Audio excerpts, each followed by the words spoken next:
Good morning, everyone. I'm going to have my presentation on the topic how to perform a good academic research. And I'm sure that those who have joined this session, they are very much serious on the topic, and we all understand the kind of development that is taking place in recent times. And we are all curious to know that how we can perform a good academic research. Myself, Dr. SHRI-VASTAV, and I have done my undergraduation degree from IIT Roorkee, and then I moved to IIT Bangalore for my post-graduation and PhD program. And currently I am working as professor and head of Department of Civil Engineering, Graphic Era, deemed to be University, Dehradun. Okay. And before I start my presentation, let me talk about my university and my department. The Graphic Era deemed to be university was established in the year 1996 as Graphic Era Institute, and then it was accorded the status of deemed university under Section 3 of UGC 1956 through notification, and in 2008 and approved by Ministry of Human Resource Development, Government of India, which is currently known as Ministry of Education. In 2015, Graphic Era deemed to be university was accredited by NAC with A grade, and it has been conferred All India NIRF ranking 75 in engineering category, and thus it has been accorded as the highest ranked engineering university in Uttarakhand after IIT Roorkee. And GEU stands proud as the only university in Uttarakhand recognized as one among the top 100 universities of the country as an award of learning and excellence, surpassing all parameters of assessment like teaching, learning, research, graduation outcome, outreach, industrial presence, and more for Indian institutions of higher education. When I talk about the department, it started in the year 2007 and has grown over the years into one of the finest center of training in the field of civil engineering. And department offers 4-year course leading to bachelor degree in civil engineering and 2 years program leading to master degree in 2 specializations of civil engineering, that is structural engineering and geoinformatics. As well as we also offer PhD program in civil engineering, and the labs are equipped with excellent and as advanced equipment and provide all required facilities for advanced research in the fields of civil engineering like earthquake engineering, water resource engineering. So whenever you have an opportunity to visit Dehradun, I would request you visit the campus and you can personally meet me and interact with me on various issues and aspects of civil engineering. So with that brief introduction, this is my research profile. I have so far published 49 Scopus Index journals and having citation 844 with H index 16. In Google Scholar, you can see the citation is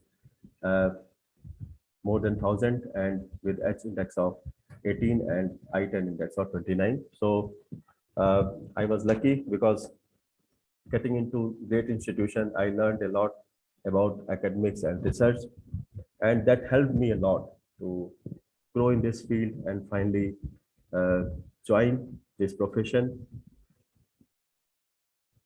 Now, let us first understand, when it comes to research, what does it mean actually? It means that public trust in your work, in your research, and its outputs is essential for a healthy modern society. That is a preamble. With that preamble only, I'm going to give my presentation. So people, or if I say the stakeholders, should have trust in your research. Who are all those stakeholders that we will discuss? But when it comes to research enterprise, it's all about self-correcting and self-regulating. Like nobody is going to control on you. Nobody is going to regulate you. It's all about your inner feelings, and you can say that it's a self motivation. You control yourself, is it not?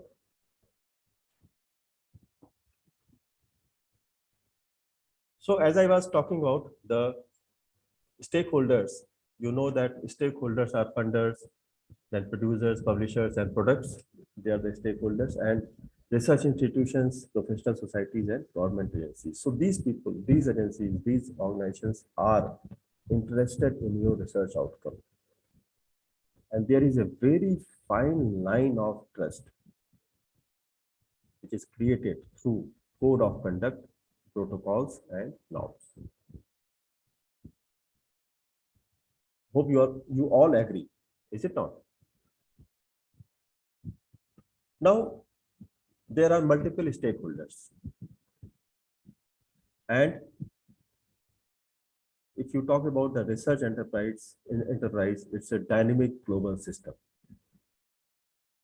and it attracts diverse incentives and interests. So we have to be very careful when we are talking about this research enterprise or getting into this research, working into research domain. Lot of things are there. Lot of things are involved. Your ethics, respect, impartiality, accountability, transparency, relevance of the work, rigor, with what intensity you have worked in your research.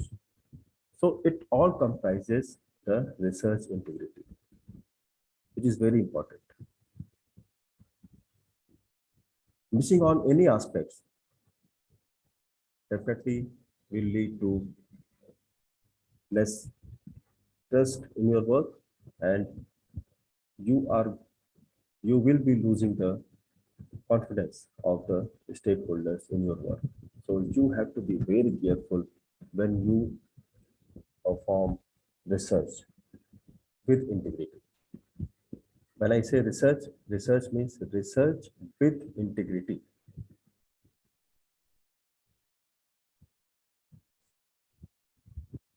So there should be a culture of research integrity, and it is a responsibility of stakeholders and institutions to take care of that.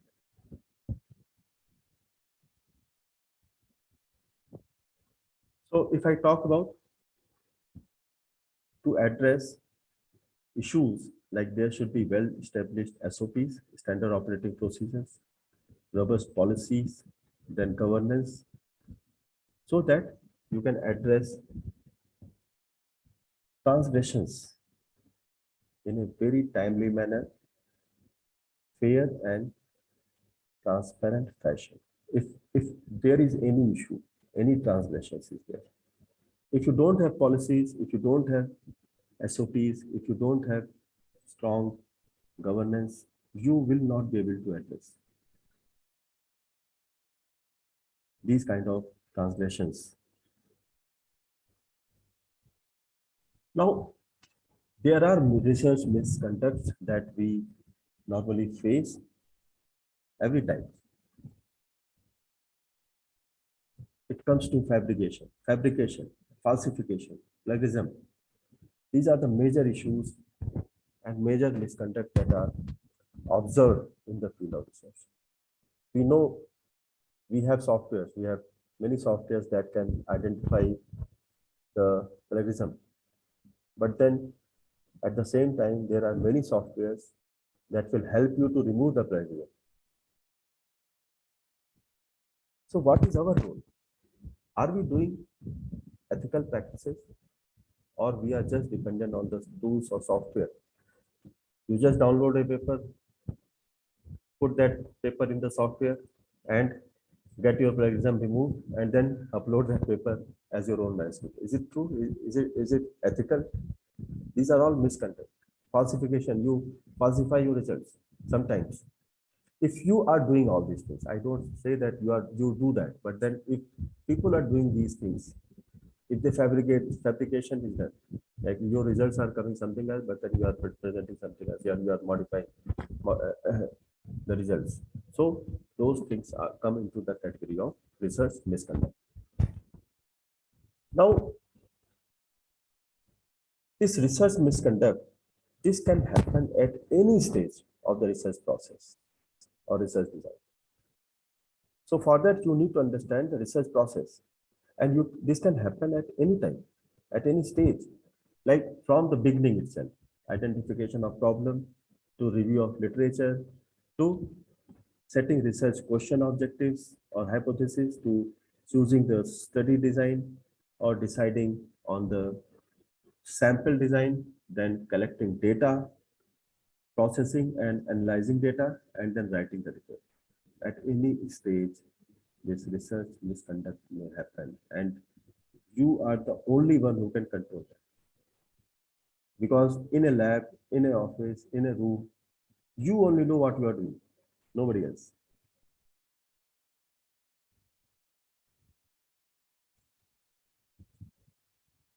So this particular slide actually explains the research design, and those who are into the research or they are getting involved into the research, we all understand that there are stages of research design. In the first stage, what you do the primary work in terms of research assessment or gap identification. Then you formulate your problem and your objectives. Then you perform intensive research, literature review, state of the art, literature review you do to find the gaps. Okay. And then you design a research methodology. There you define the data collection, tools, process, and then you start collecting the data. So these are all on the left side, you see the prior and the post activities, which is there on every stage. Data collection and analysis, it is done after that. And then once you have collected the data, analyzed the data, then you do the discussion and synthesis of the results, and finally you come to your conclusions and then recommendations. Now you see here, every stage is a critical stage. When you are doing the literature survey, you should refer quality journals published in peer-reviewed. Nowadays we talk about indexing, so it is preferred you should refer only those manuscripts, those published papers that are indexed in Web of Science, SCI index, Web of Science, or quality scopus journals like Q1, Q2 category journals only. Then idea acquisition means conceptual idea acquisition. Your idea should be your original idea. It should not have been stolen from somebody else.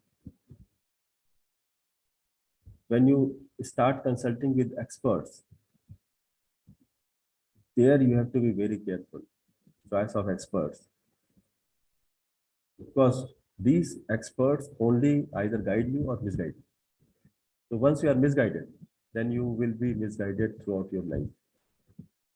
So choice of experts is very important. Then problem justification. These are all important steps. Maybe I can have a separate session on this, on the topic how to frame or how to formulate a research design. But each and every step is very important. Data collection is very important. Source organization, study area.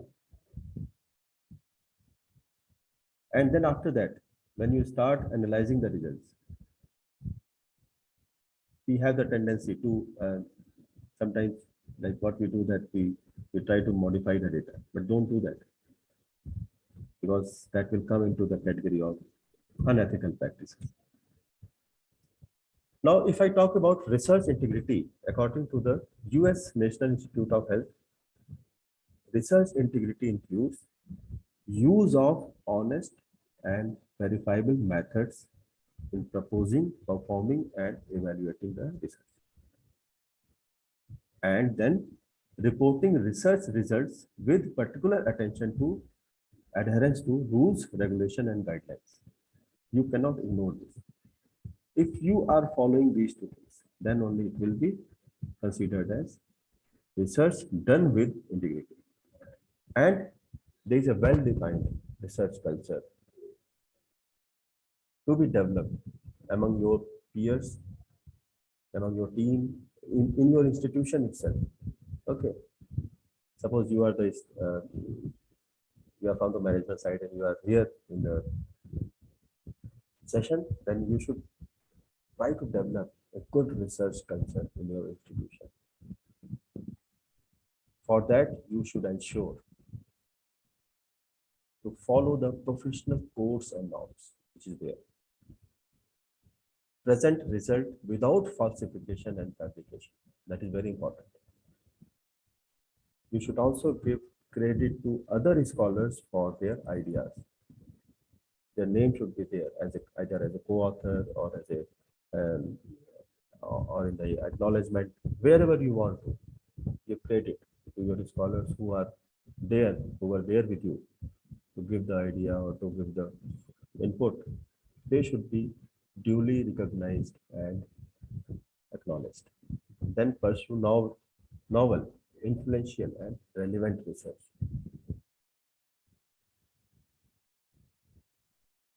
The research quality, benefits, and integrity is another important aspect. Organizations should always support honesty and integrity. If your organization is not supporting, then you are in a hopeless condition. I don't hesitate to say that in a very harsh way, or you can say I normally use strong words sometimes when it comes to research. And there should be a highest standards of ethical practice and behavior.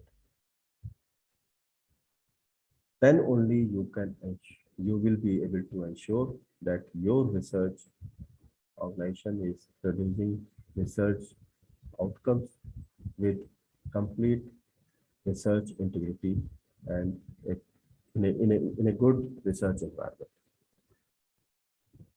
Now, but the challenges are, you all agree, there are challenges.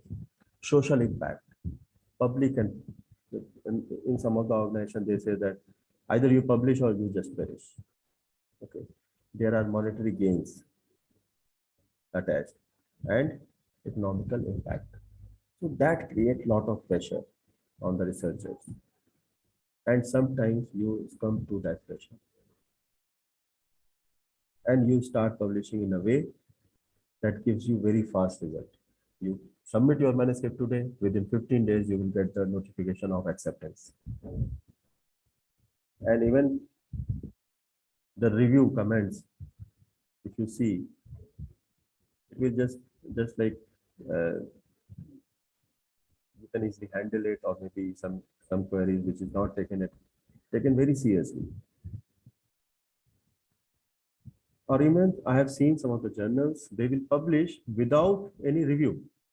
You submit the paper, pay the fees, and get it acceptance in 1 week.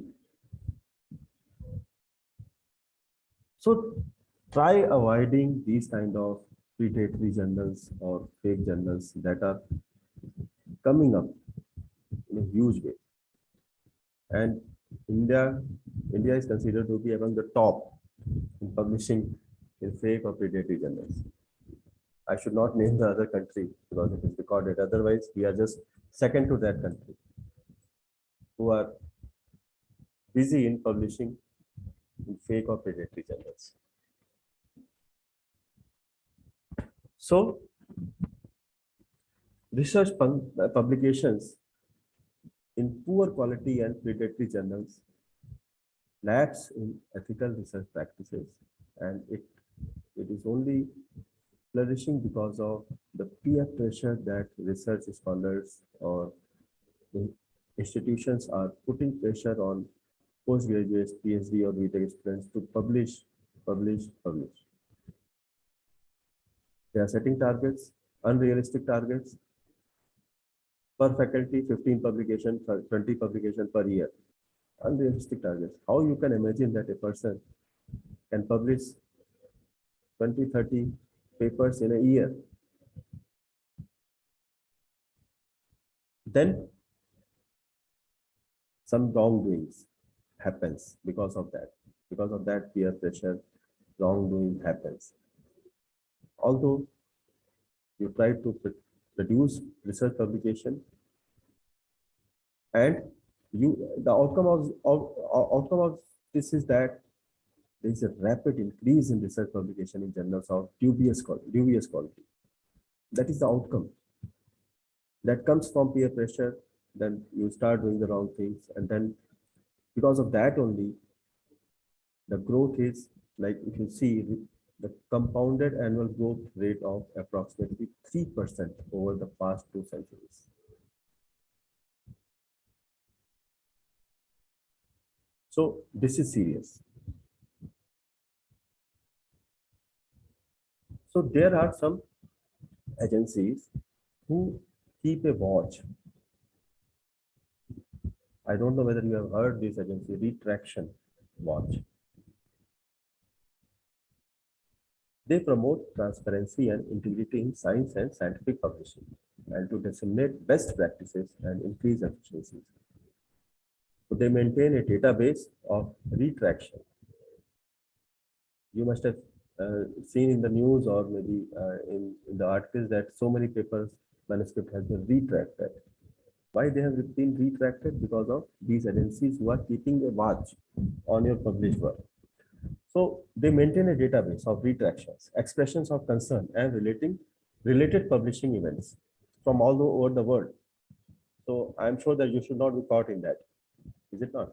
Identifying well-placed and highly regarded researchers who have falsified and fabricated data.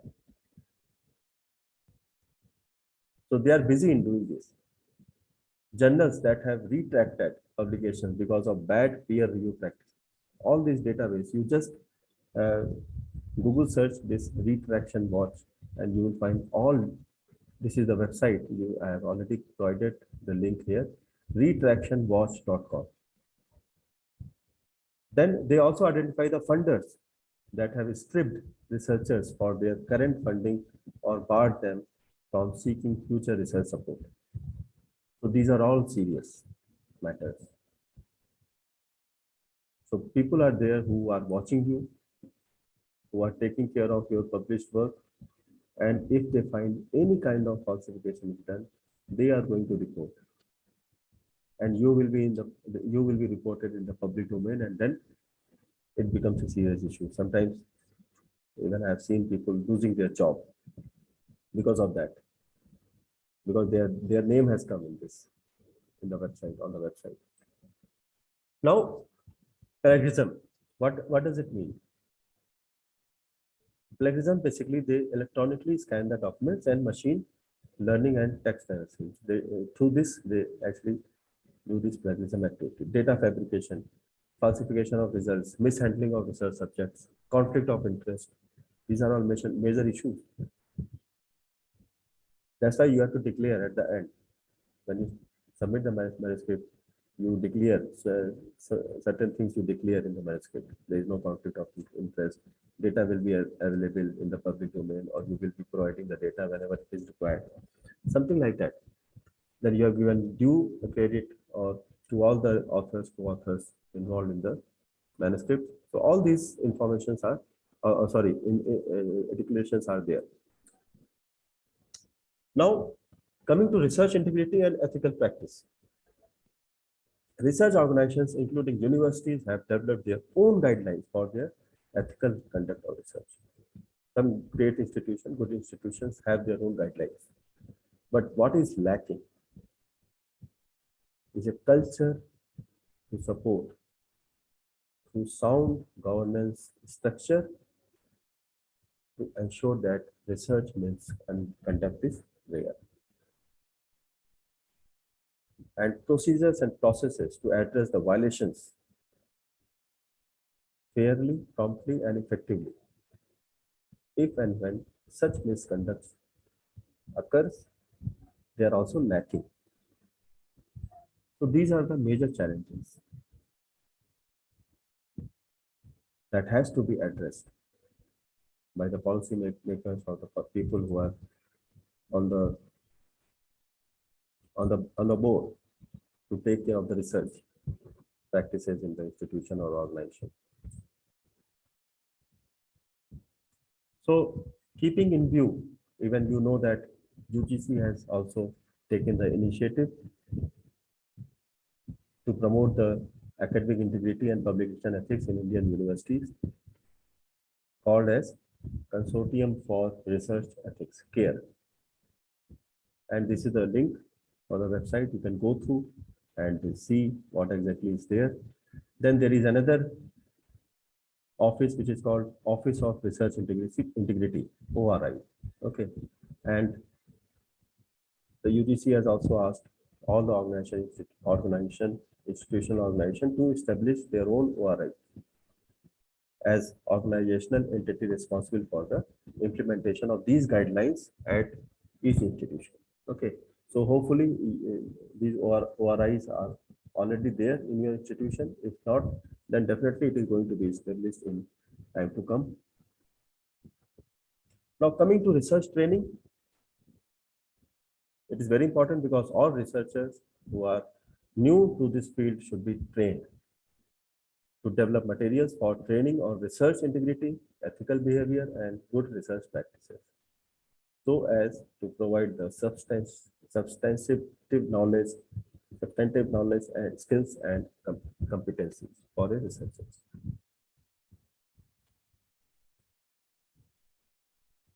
Now, value underlying research integrity, ethics, ensuring dignity, rights, safety, and privacy within the researcher ecosystem.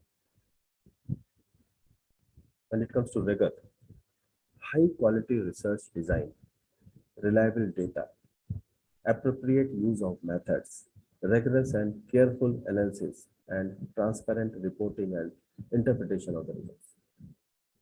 That all comes into the category of rigor. Relevance, expanding the knowledge base. Your research should be relevant. You should expand the knowledge base. It is not like reproducing the work done by the previous researcher. And understanding the environment and ecosystem. Research advances, both long and short-term goals should be there.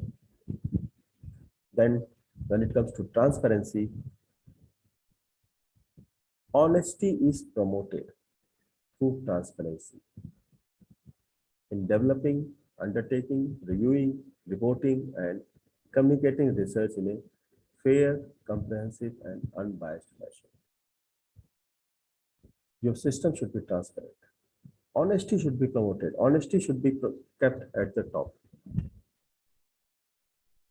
We always say honesty is the best policy. So honesty should be promoted. Respect, aligned with the norms and tradition of the society and its cultural heritage, with respect for colleagues, research participants, and environment. You should have respect to those.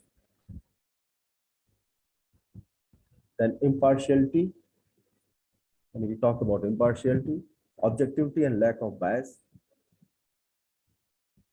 they should also avoid conflicts of interest in setting research priorities, establishing research collaborations, choosing research questions, and interpreting and assessing the implication of the research results.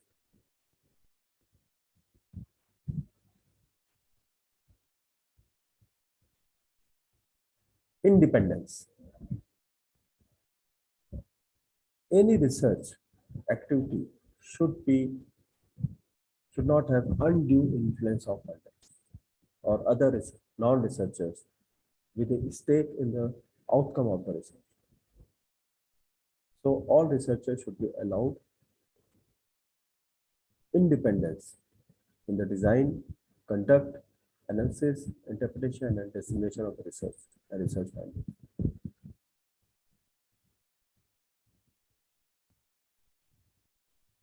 Accountability. Comply with both the spirit and the letter of relevant rules and procedures such as regulations, governing professional standards, ensure that instances of alleged misconduct or malpractices are rare. And if occurs, effective and promptly addressed in a fair and timely fashion. So that accounts for the account.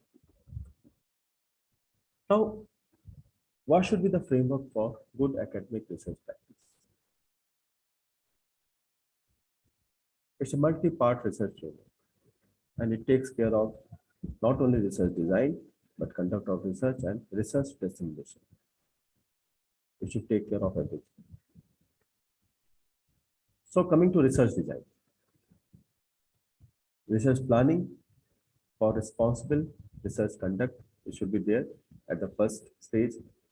Then research questions and their rationality should be evaluated. Then creation of new knowledge and translation. Then its impact on the society, industry, country, or ecosystem should be evaluated. Then impacting research, innovation, and technology. In print, you must have heard. Then United Nations Sustainability Goals, SDGs, should be met. So these are the steps to be followed while designing the research. So once an initial objective is identified, it is imperative that researchers are familiar with the state of the art in their domain and undertake projects that meet their objectives, keeping in mind potential unintended negative consequence of the proposed activity. Researchers should also assess the feasibility of the study, given resources in terms of expertise, facilities, funding, equipment, and other support. Now, some of the checklist of planning research. These are the checklists. When you do the research design, when you are on the stage of research design, and when you say that my research design is complete, what should be the checklist? Checklist is whether you have described the research objectives and its rationale, whether you have developed a project plan with milestones, roles, and responsibilities, whether you have ensured the viability of the study in the view of resources like expertise, facilities, funding, which is available with you or not, whether you have kept abreast with the relevant regulatory, ethical, organizational, and other guidelines, or whether you have taken requisite licenses, approvals, and permissions in advance. So these are all the checklists while planning your research. You should make sure that if these components are involved, you are well versed and you have taken. So whenever you write a research proposal, you write a research proposal in a way that you are going to submit it to a funding agency. If you write your research proposal in that fashion, you are definitely going to take care of all these checklists, which is there for good research design. When it comes to research question should be very clear, focused, concise. Okay. So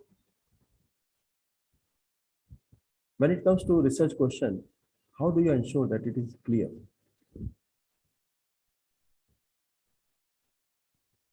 With sufficient specificity so that it is really understood.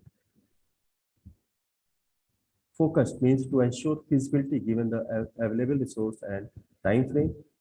Concise, brief but comprehensive. The nuanced means with a research design that matches the complexity of the problem being addressed, and logical means to ensure that the available evidence supports the research claims.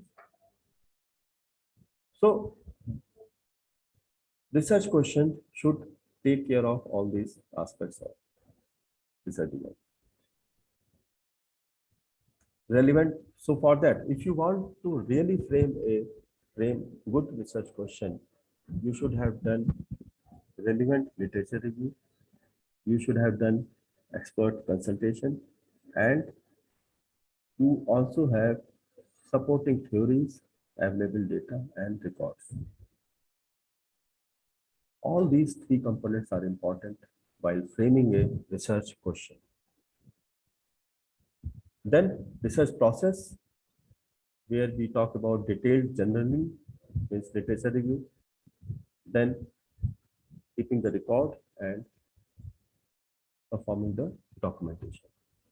These are all the different components of research process. Coming to planning and documentation, you keep a track of the process and also it serves as a historical record that can be referred even after a very long time. If you have not recorded this, then details, there is a possibility that you may have forgotten the details and you are not able to find it in your hard disk.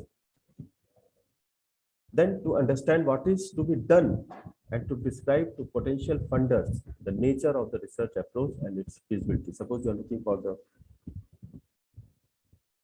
funder, or if you are looking for the financial support for your research, then you have to explain the research outcome and how it is going to help or support the society or the local needs or the global needs. It also helps prepare for implementation and create an evidentiary trail that can refer in case of dispute. So if you have recorded, planned and documentation, then that sometimes helps a lot. In case of some conflict or some dispute is there, then you can always refer.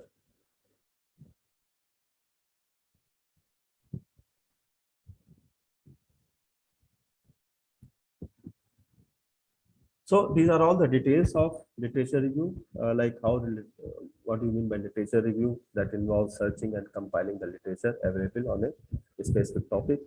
And it's just a collection of summaries of the papers or okay, sorry, like it is not just a collection of summaries of papers, but it is beyond that. Meaningful literature review ensures an understanding of earlier research, their methodological approach and contributions. And see, when I discuss with my students that how you identify the scope of research, you read a manuscript and then you see the two important aspects of that manuscript. One is the limitation part of the studies, and second is the assumption part of the study. So those assumptions and limitations gives you the scope for your research.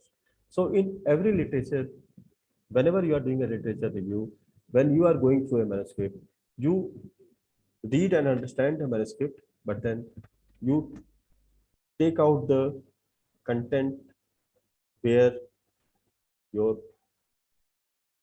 assumptions are involved and the limitations of the study are involved. So in a comprehensive way, if you read the literature, you can get a lot of scope of the work in that particular area or field. So this also serves the important function for preventing of duplication of research or redundant publications. Okay. So suppose you have never seen the Edison bulb and everywhere you see the LED bulb. So you should not start inventing the Edison bulb because you have never seen that. So literature review helps that there was an Edison bulb and after that LED is developed and now you should think about beyond that. So essential steps of literature review are framing research questions in terms of existing literature, then consulting relevant database and texts for the research, that is important, then listing relevant keywords, phrases, and references. Also ensure research results that are essential, see, these two things, factors are very important. Retrievable, and traceable. Your research should be retrievable. Means suppose I have done my research in one part of the country, and if I just start reworking on your research, I should be able to get the same result. If I'm doing the same, see, as a young researcher, what you do, your first step is to reproduce the work that is already been done by the previous researcher so that you gain confidence.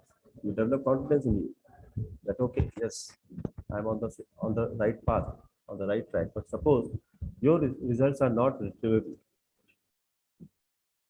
then it's a challenge, not only for you, but also for the young researchers who are following you, who are following your path. So their confidence are shaken because they are not able to get the results, whatever is already published. Or sometimes they are not able to trace from where it is started and how the outcome has come. So when you are doing research, you should understand that it's not your research. Whatever outcome you are producing, it will be available in the public domain, and there are many people who are following you. If you see my citation, it is more than 1,200. That means that already 1,200 people have followed my work, and they have only followed because the results produced in the manuscript is retrievable and traceable. So I cannot work in isolation in this global village where people are connected through internet, because your manuscript, your data, everything is available in the public domain. So you cannot work in isolation. People are following you. People are following your result. People are following your research. And it is across the globe. I'm not talking about in India. I'm talking about at the global level. From different part of the country, people are following you, your work. So you have to be very careful. Because your value increases when your citations, when your as index, your item index increases. You may publish 100 papers, but if nobody is reading that paper, nobody is citing your work, then what is the purpose of publishing 100 papers? That means that you are just publishing for yourself, and for your institution, from where you are getting the compensation or money. But that is not research. That is not true research. True research is when people are following you. People are giving citations of your work in their work. Now, literature review should be reliable, and it should be from high quality resources so that it ensures the various aspects like accuracy, authority, objectivity, currency, and coverage. So whenever you refer, as mentioned earlier also, whenever you refer the work, it should be from a quality research journal publication. As I mentioned, it can be a SHRI index journal or maybe Q1, Q2 category Scopus index journals. Restrict yourself. Don't just read a manuscript published in any predatory or fake journals, because their results are questionable. So if you follow them, your results will also be questionable. So be very, very, very careful when you are following a research publication or the research work development. So what are the checklists of literature review? You should question yourself. Is the information reliable? Is the information error-free, factual, verifiable? Can you verify that? Take the manuscript, start working, do some pilot project, and just see that whether you are able to reproduce, or you are getting, or whether you are able to get the same results as reported by the literature. Then only you will be able to verify. Professional credentials of the authors, that is very important, because you recognize the author having very high citations, H index, I-10 index. So these are the indexing of authors. So a professional is only credential when they have high citations or impact factor. Does the author have the subject matter expertise? A person who is an expert in structural engineering cannot write a manuscript in some other field. You cannot say that person an expert. A single author writing books in so many fields. I will not take the name, but you know, in India, single author but written book in every field.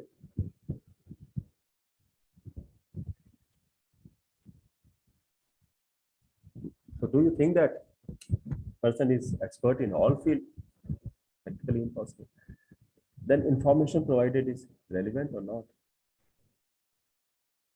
A clear distinction made between facts and opinion. There is a clear distinction between facts and opinions.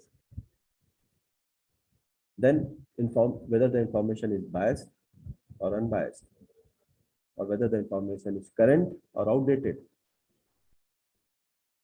So many questions you can ask yourself. You don't have to consult to anybody. You can just, you can have a trust on your own. Okay.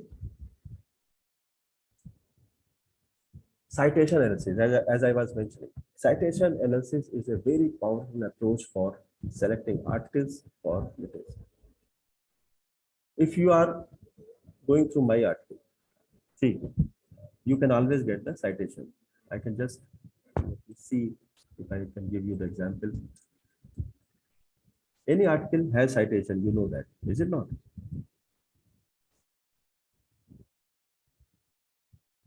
So every article has a citation. You just select only that article which has high citation, good citation, good number of citation.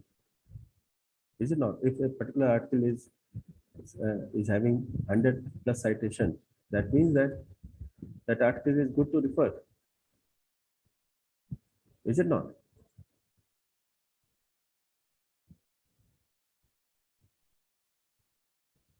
Then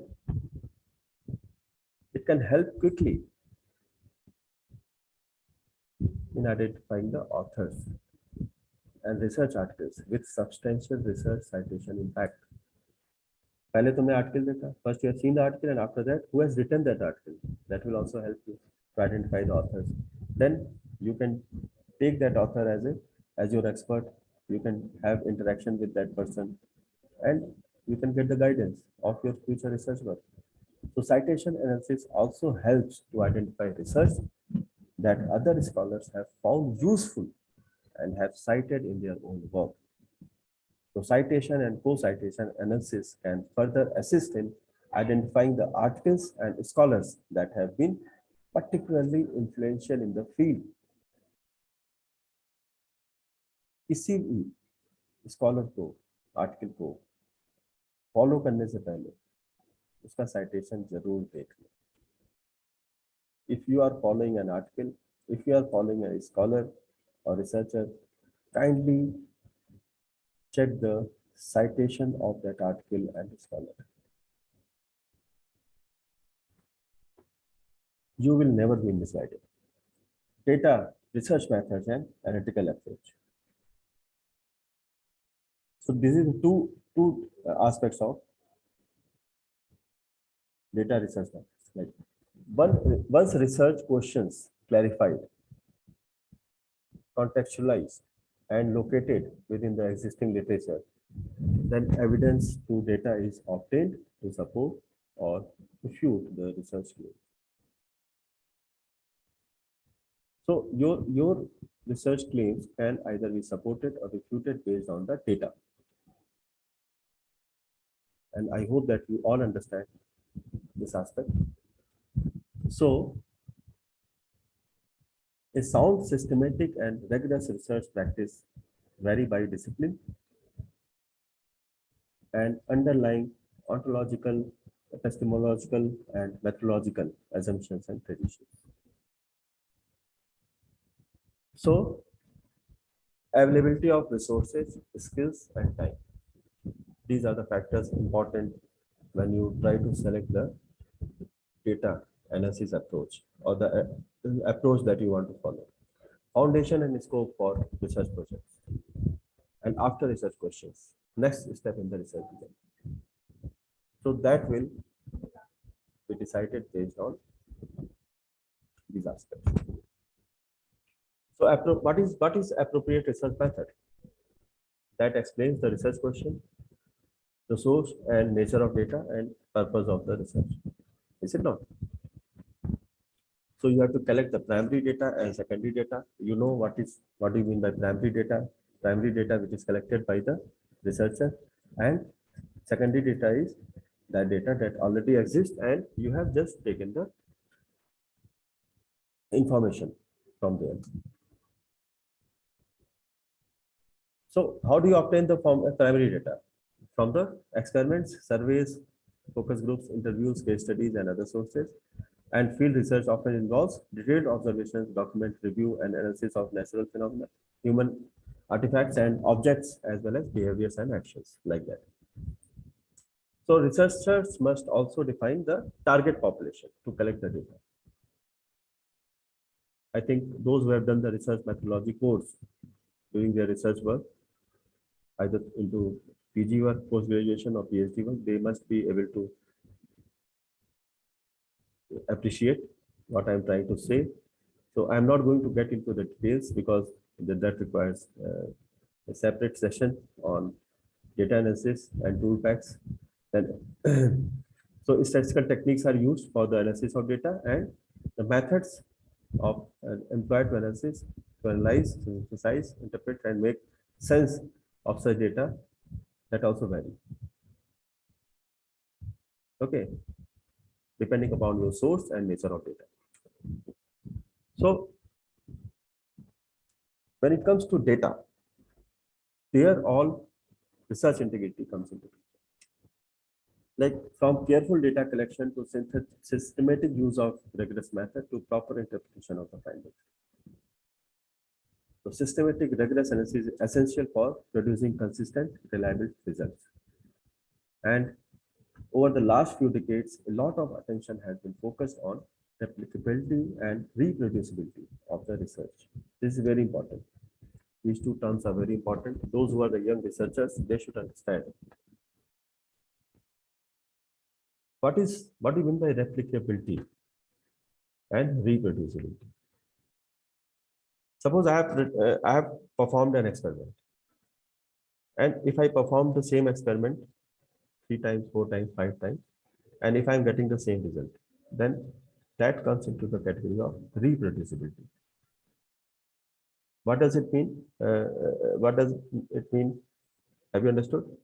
Reproducibility and replicability means, suppose I perform test and produce the result, and another person XYZ also perform the same test and produce the same result, then it is called replicability.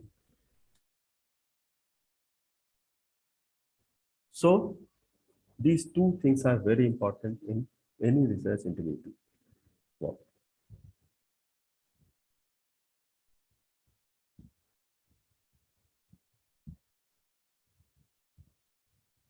So there are checklists here also in data research methods and analytical approach. Is the choice of research technique defensible? That means supported by the existing literature. Is the selected method appropriate for the discipline and the nature of the data? Or the selected methods appropriate for answering the research question? Will the results obtained by selected methods be reproducible? Do the selected methods lead to results that can be easily and uniformly interpreted? So everything starts from theory, hypothesis, then observation test, and confirmation or rejection. That's based on the analysis of the data that you have collected.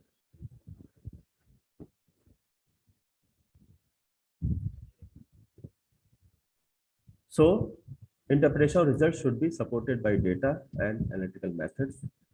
Frank questions of the limits of the data and the analysis should be asked. An assessment of the resources, nature, and magnitude of potential errors should be done.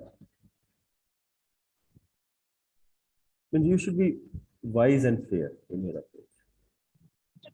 Don't hide anything. Can you just mute yourself? If you have any question, you can ask at the end. So conducting research means research execution, data quality, and systematic documentation. These three components are very important for a robust research. Data की quality होना ठीक है बहुत important documentation करना you have to do the documentation and you have to do the research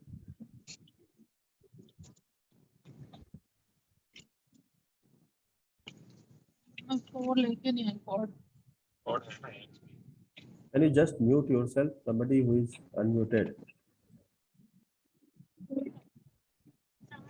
अरे उसकी डब्बी नहीं लाई अरे पहन रखो Hello.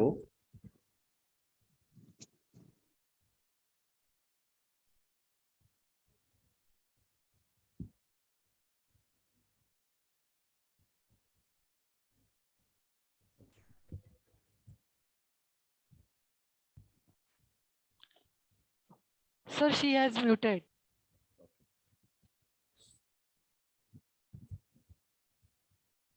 Now,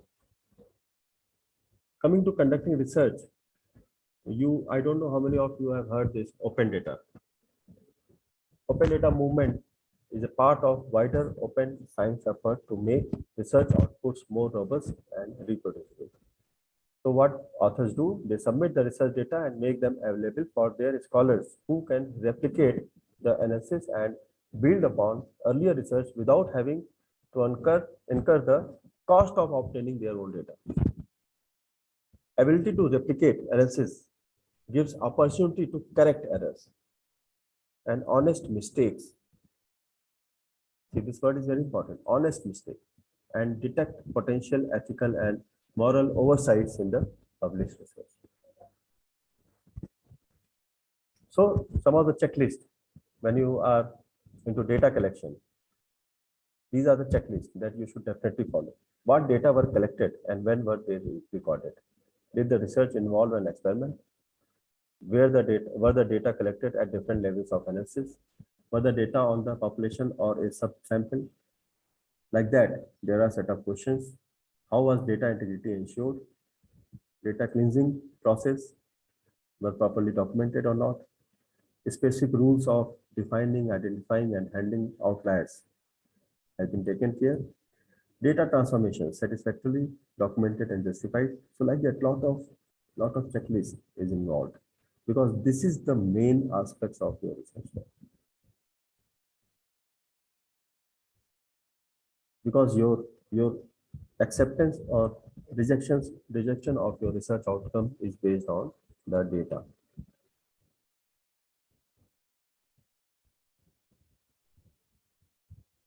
Then coming to data storage.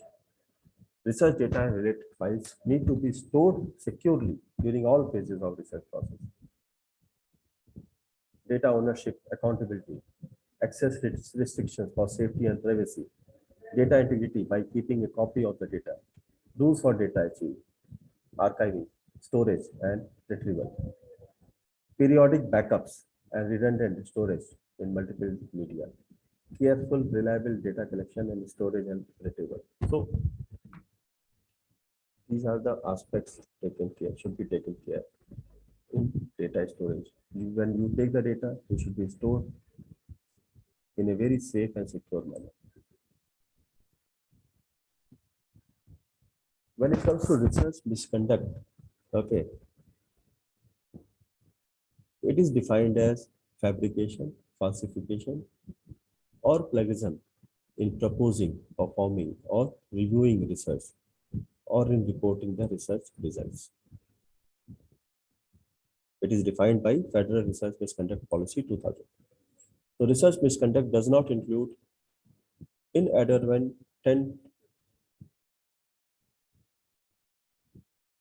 errors or differences of opinion.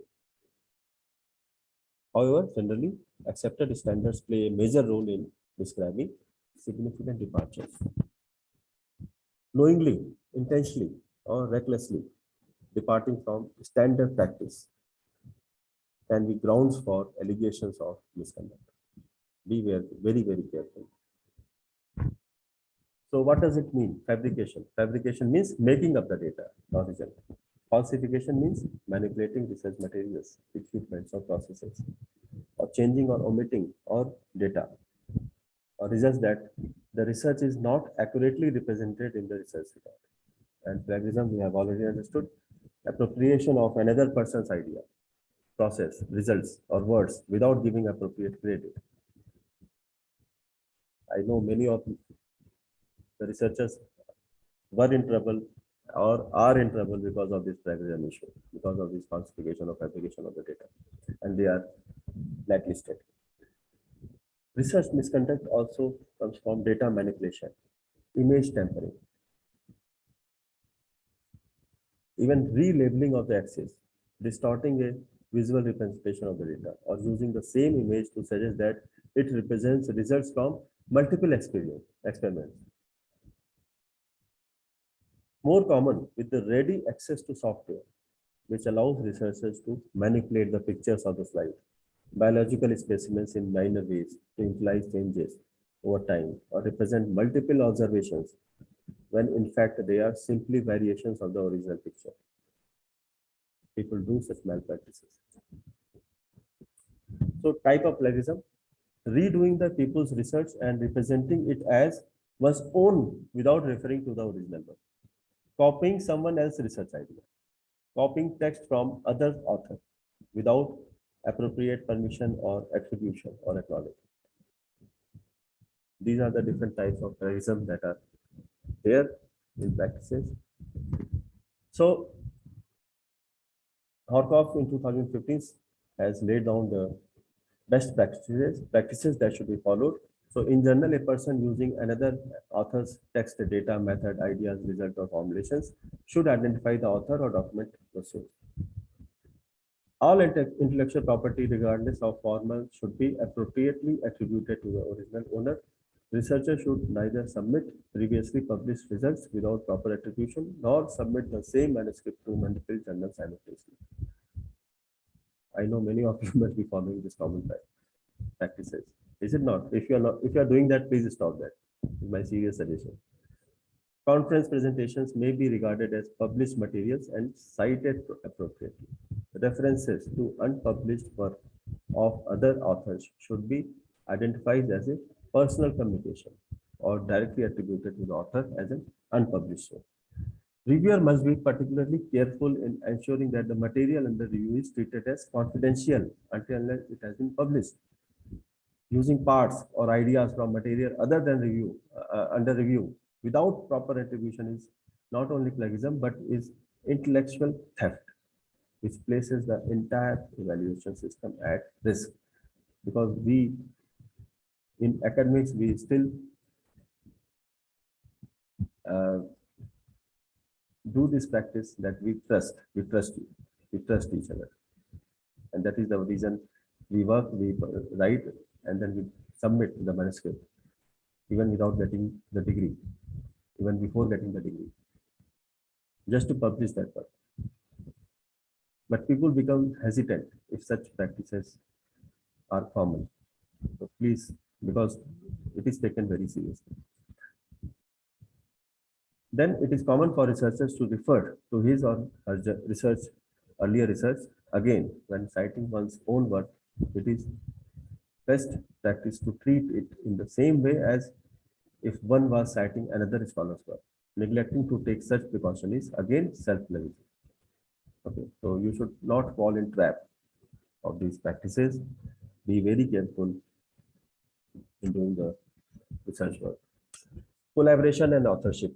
When we talk about collaborations and authorship, research is a collaborative enterprise, and it is to bring different and complementary perspectives, skills, and competencies to a project. So this also adds another layer of complexity to research that is not usually present when a researcher is working alone. The objectives of the research projects: proper and timely documentation, specificity, regarding timelines, roles and responsibilities, division of labor, intellectual property, and allocation of resources and credits should be there. Now, ORI of the US Department of Health and Human Services recommend that before any work on a collaboration is undertaken, there should be a common understanding. If you want to collaborate with somebody, please discuss these all aspects before you proceed. The goals of the project and anticipated outcomes, role of each partner in the collaboration, data collected, stored, and shared, how it will be done, how the changes in the research design will be made, who will be responsible for drafting the publication, criteria that will be used to identify and rank contributing authors, who will be responsible for submitting report, who will be responsible for authority to speak publicly for the collaboration. Everything should be very clear. How intellectual property rights and ownership issues will be resolved, and how collaboration can be changed, and when it will come to end. It should be very well documented, discussed, and put on table across the board. Don't hide, because it will lead to complication if you hide the things from here. The most contentious area of collaboration is the attribution of credit and authorship of the research report and subsequent research publication and presentation. The बहुत challenge, biggest challenge you face, and it should be resolved in the beginning itself. Intellectual property. Research in computer science, engineering, and life sciences, among other fields, often yields intellectual property of significant commercial value, which can be protected by patents, trademarks, copyrights, and other forms of guarantees. And the proper assignment of intellectual property and preservation of these rights takes an additional importance because of the associated economic value. Then dissemination of results. Selecting the right medium for publication. Relevant research findings through shared or communicated manner. Researchers earn their property rights by giving away their findings in the form of publication. So researchers must present all results, including favorable, unfavorable, or null findings. The honest reporting of all findings is essential as a matter of the record, and to save the time for future researchers who need not redo the work that has already been done. So basically, what you want to do with dissemination? You inform the larger community of the findings of the research activity, so that it becomes a part of the scientific knowledge base for their scientists to replicate, test, challenge, confirm, or build upon. Research findings are of interest to others, practitioners, policy and decision makers, and public, and hence research outcomes should reach the right audience at the right time in the right format. That is also very important. Peer-reviewed journals are among the key channels for research dissemination to reach a broader audience beyond their academic peers. So, unfortunately, in a publish or perish world, publication can become an objective in its own right, encouraging a market for predatory journals and introducing unethical publication practice. The editorial policies of publishers of reputable journals are the first line of defense in ensuring research quality and integrity. The recent increase in academic journals with little or no editorial standards to ensure research quality is becoming one of the more flagrant examples of academic misconduct apart from the commercial exploitation of the research community. So kindly read the editorial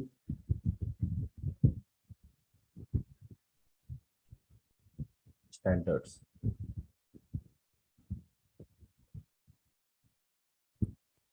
Another word is consensus.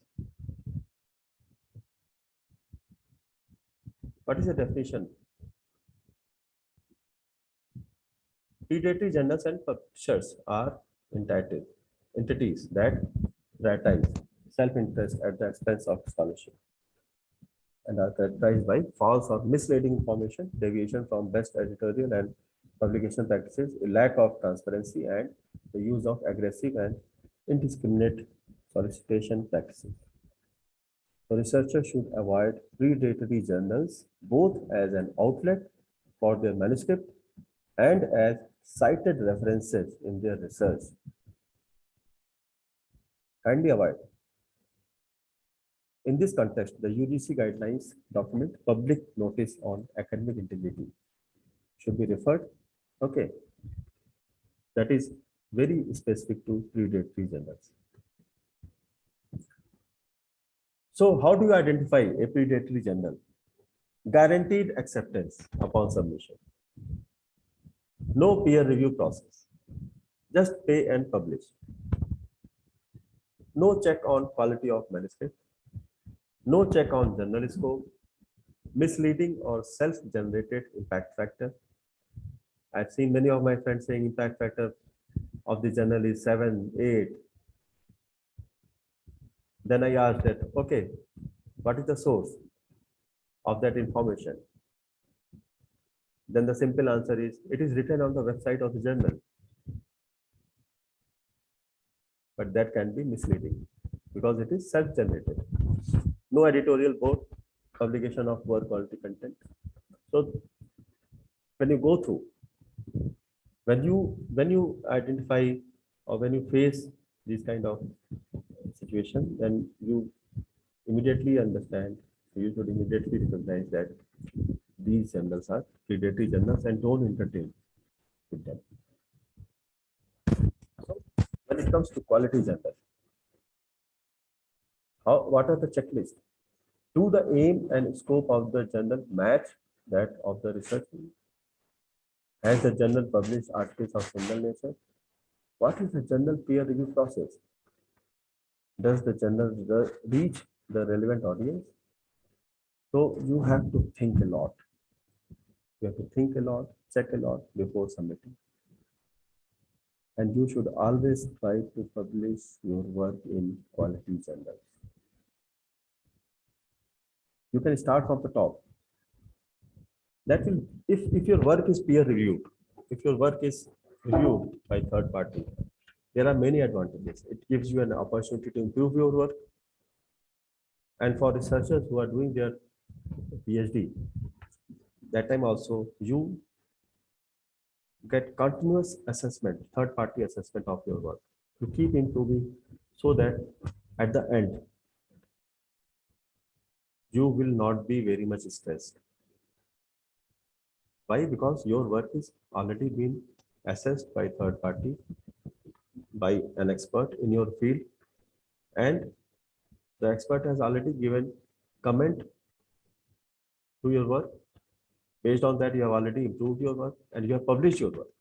So that gives a lot of confidence to the reviewer of your thesis, reviewer who is going through your thesis, that you have already published your work in quality journals. So they will be more confident in proposing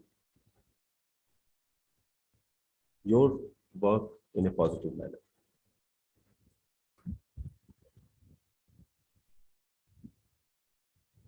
So as per the directory of open access journal, open access journals are journals that use a funding model that does not change readers or their institutions for access. Okay. So journal impact factor invented by Clarivate Analytics in the 1960s has been one of the oldest reputed publisher neutral metrics trusted by researchers and research organizations worldwide. Okay, so you can refer these references, you can refer, and then you can go through and you can understand the open access journals and impact factor, how you can identify a journal having impact factor, real impact factor. Okay, then reappraised checklist consists of the following items: research governance, ethics, authorship, productivity, plagiarism, research conduct, analysis and methods, image manipulation, sets and data, errors and data duplication and reporting. So vigilance to ensure that such practices are not rewarded as to be an important aspect of research integrity and ethical practice. So there are methods of identifying a flawed papers. So you can go through the reappraised website. There you can find out the checklist. So manuscript rejections. Some of the common factors of manuscript rejections are the manuscript does not confer to the scope of the journal or overarching theme of a specific issue or not interesting to the large audience or target audience. Manuscript style does not conform with the journal style, format and guidelines. Duplication or significant overlap with existing work, plagiarism issues are there. Significant results or incremental research, improper rationale of the study, superficial treatment of the subject matter, poorly designed study in terms of statistical test controls, preliminary results that lend to speculative interpretation and lack of clarity in that. These are the major challenges or issues. You have to be master of these. If you want to be a manuscript man, you have to get mastery so that in one go your paper is accepted, provided you take care of all the issues that are common when it comes to manuscript rejection. Misconduct. An extreme case of corruption has been noticed in journal publication where it is now possible to buy and sell co-authorship of articles. I see many advertisements on Facebook, social media. There it is easily advertised. The first authorship position is vacant. Second authorship position is vacant with this cost. Third authorship position is vacant with this cost. So this is an extreme case of corruption where you buy and sell co-authorship of an article. Mutual benefits to increase the number of publications. I have seen there are 10, 12 group of people. One person is writing only one manuscript, but putting the name of other 11 friends. So every single person is writing only one manuscript, but over a year, they are having 12 publications per year because in every publication they have their name somewhere in the co-author. These are the misconduct. If you are not contributing in a particular manuscript, how your name can be there in the manuscript? It's a misconduct. But people are doing because of peer pressure that they are facing. Institution says that you should have 12 publications per year. How they will get 12 publications? Journal publishers and editors have also have an interest in increasing the number of citations. So citations, 4 citations to articles published in their journal. So they suggest that kindly give citation to these set of articles so that their own citation increases. So these are all misconduct that we have. You know, there are organic search and paid search, is it not? Confluence of motivation can result in various forms of malpractices, ranging from biased reviews. The journal will go to my friend and I'll ask that, okay, give these comments and accept my message because I already know in advance that where it is going to be reviewed. Conflict of interest between reviewers and authors. Citation.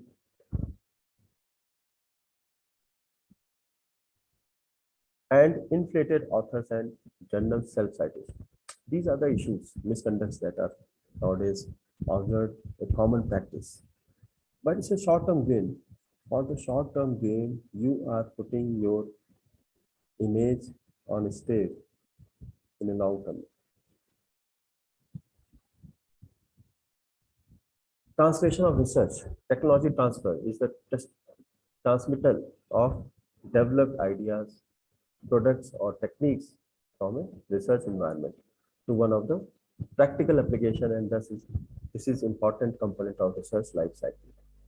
Now focusing on practical problems as a source of research ideas and seeking applications of research that can be quickly brought to the marketplace are efficient approaches to technology transfer. Now coming to translation of research, focus on research to solve real world problems, experimental tools and techniques that are time saving and inexpensive, and wide availability of material and components, large scale, and pose minimum hazards to life and environment, and maintenance of complete records of all experimentation surveys to reliable and efficiently scaled up technology. Now, institutional support. In what way you can get the institutional support? Develop platforms or communities to provide the services, facilities, and networks to absorb risk associated with commercialization of the new technologies. Create mentorship program that educate principal investigators about obtaining patents and advancing product opportunities. Collaborative networks between industry and academia, and support the development of university incubators and experts. Now, for that, there should be an institutional research program management (ORI), Office of Research Integrity, must be an integral and permanent unit within the research infrastructure of the institution, where it plays a dual role of the coach and enforcer. As a coach, encourages and enables a culture of research integrity and provides training. As an enforcer, monitors research activities for potential malfeasance and acts swiftly with fairness and tact to curb instances of research misconduct. Then coming to governance, to cultivate and sustain a culture of research integrity, ORI must build upon the principle listed in the document by developing. So these are the guidelines given by the when the ORI is established in the institution, what they should do and what should be their responsibility. So build check to minimize conflict of interest among viewers, develop a checklist and training program for researchers, this serve as a resource for sound confidential advice regarding research integrity. Like that, a lot of responsibilities are uh, given to ORI for their governance. Okay, and provide clarity regarding procedures for addressing allegations of misconduct, define what is fair and timely education.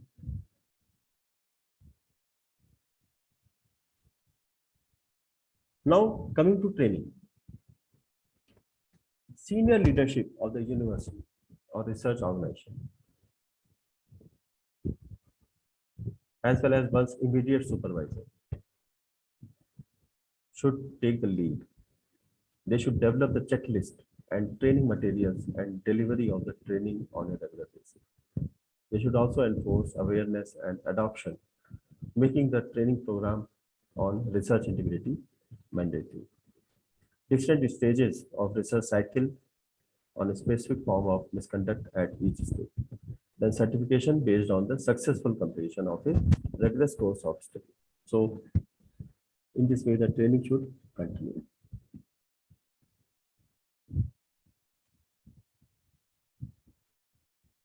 Then coming to conflict of interest.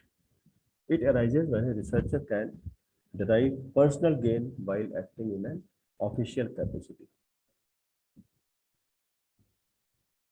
The conflict of interest has been defined as a situation in which financial or other personal consideration have the potential to compromise or bias professional judgment and objectivity.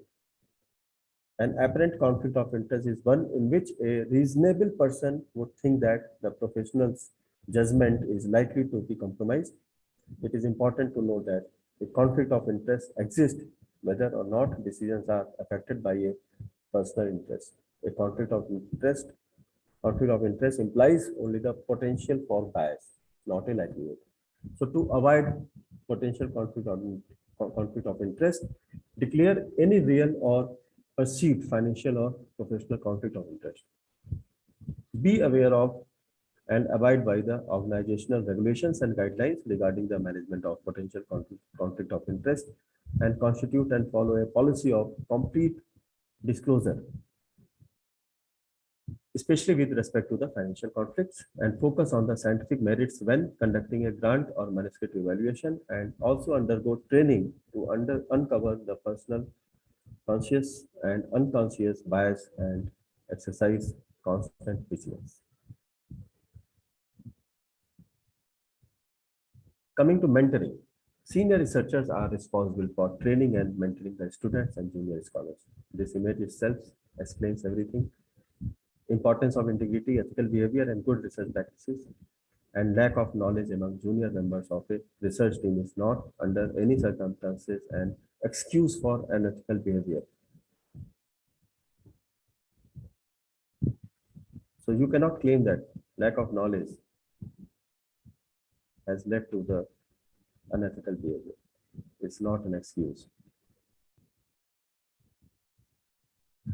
Mentoring is a relationship between doctoral supervisor and advisor and a student in both personal and professional, in which trust plays an important role.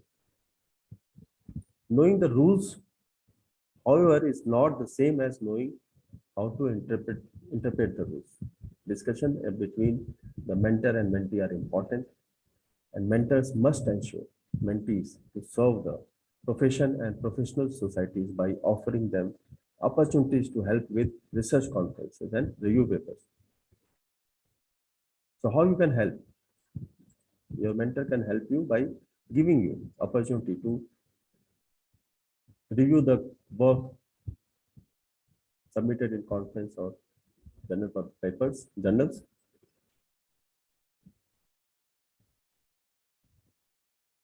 So good advisors generally engage with the students in preparing a research project, make students aware of the ethical research practices, okay, and help them comply with the formal aspects of ethical and intellectual property regulations, guide students through an institution's rules and regulations that govern the proper conduct of the research, provide academic advice, support students in developing their career, okay, ensure timely feedback, engage external experts, and assist students with non-academic issues. Okay, like that, lot of responsibilities are there with the mentors.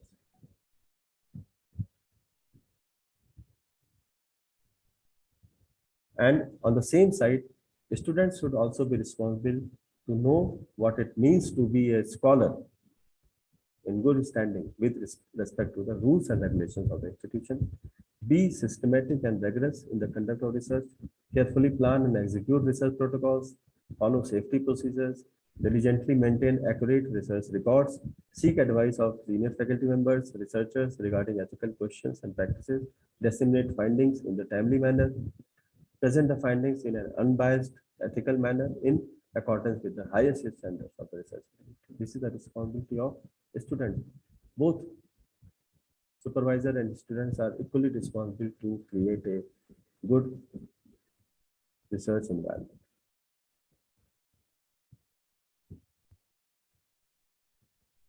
So these are the concluding remarks from my side, and there's an important role of ORI to make appropriate recommendations for defining and refining a institution focus on research integrity and ethical practices and behavior. Individual honesty yields trust, and trust is paramount for a research community. And it applies to all the research enterprises, including both peer review of research, research proposals, defining research questions, seeking, allocating resources for research, everything. Sometimes self-regulation does not always work, so regular training, seminars, workshops should be conducted by senior leadership. Okay, and ORI should make an active role here.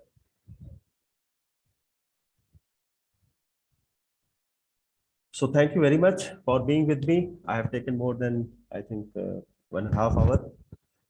So I close my session here, and also I will encourage all the participants who are here with me since last 1.5 year, 1.5 hour.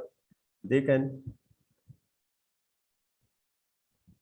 unmute themselves and they can talk and they can discuss